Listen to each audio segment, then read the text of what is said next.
Perkenalkan, saya Rike Pujiana, guru matematika dari SMA Negeri 1 Balikpapan. Pada kesempatan yang berbahagia ini, saya akan membagikan praktik baik tentang pembelajaran berdiferensiasi yang telah saya lakukan di SMA Negeri 1 Balikpapan. Tahun pelajaran 2022-2023, saya mendapatkan tugas mengajar di kelas 11 IPS. Pada saat awal pembelajaran tentunya saya belum mengetahui bagaimana profil siswa, kesiapan siswa, atau minat belajar siswa. Untuk itu saya melakukan pemetaan dengan mengadakan asesmen diagnostik, melakukan pengamatan atau observasi, atau dapat juga bertanya dengan guru yang mengajar mereka di kelas sebelumnya. Setelah saya memetakan ketiga hal tersebut, maka saya mempersiapkan pembelajaran yang sesuai dengan kebutuhan siswa di dalam kelas yang saya ajar. Praktik baik ini saya beri judul Transcerita dalam pembelajaran berdiferensiasi berbasis TIK untuk mewujudkan merdeka belajar.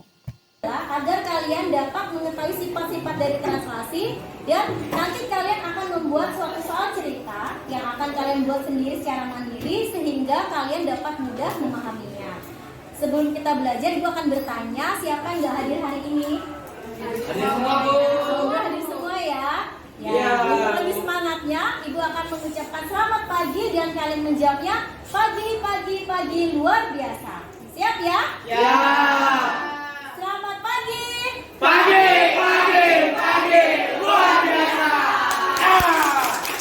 Setelah kegiatan pendahuluan yaitu menyapa anak-anak dan memberikan semangat kepada mereka, selanjutnya adalah memberikan apersepsi dan penjelasan tentang translasi atau pergeseran, di mana pada saat itu kita buka kembali memori mereka tentang materi ini yang memang telah diajarkan pada saat mereka duduk di bangku SMP. Selanjutnya, membentuk siswa dalam kelompok-kelompok belajar sesuai dengan profil belajar siswa, kelompok kinestetik, kelompok auditori, atau kelompok visual. Mereka bekerja sesuai dengan minat dan bakat mereka. Mencari sumber belajar yang relevan yang sesuai dengan kebutuhan mereka. Guru memberikan kesempatan kepada siswa untuk berdiskusi dalam kelompok yang telah dibentuk berdasarkan profil siswa masing-masing. Kemudian, siswa diarahkan membuat soal cerita secara mandiri yang akan disajikan dalam berbagai macam bentuk karya sesuai dengan minat dan bakat mereka masing-masing. Pada kesempatan ini pun guru memberikan penguatan bila ada siswa yang kurang memahami. Kemudian juga memberikan kesempatan kepada siswa yang lebih paham untuk memberikan penjelasan kepada teman-teman dalam satu kelompok diskusinya. Kuda melangkah ke kiri 2 kali dan ke atas 1 kali sehingga jawabannya jelas ya, karena juga titik awal kuda itu 2,5 dan yang dituju adalah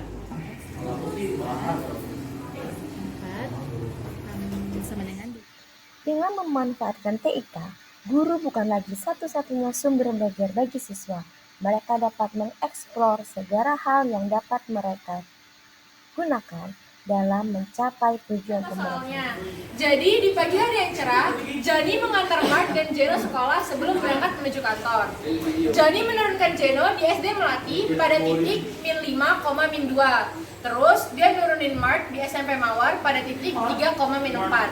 Setelah mengantar Mark dan Jeno sekolah, ternyata bensin mobil Bapak Johnny habis. Jadi Johnny berhenti di titik 5,3 untuk membeli bensin.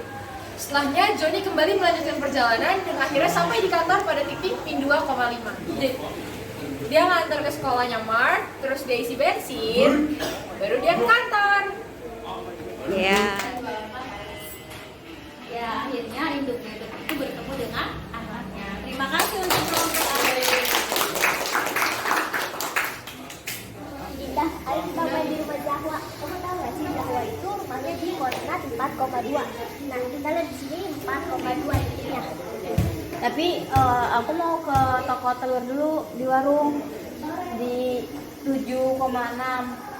Baru ke toko Mega Jaya dulu yang titiknya ada di 5,5. Habis itu kita ke rumah Jawa untuk lanjutin kerja kelompok. Berapa ya translasi dari titik-titik kita yang dilalui oleh kita itu semua?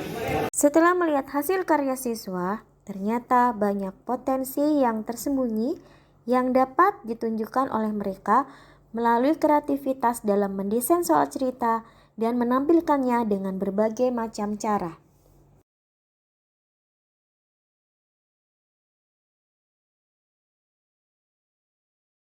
Telah mempelajari tentang translasi.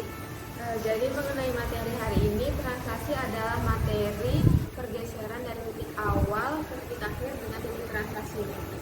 Kalau kita mau menentukan titik bayangannya, kita bisa menjumlahkan titik awal dengan translasinya.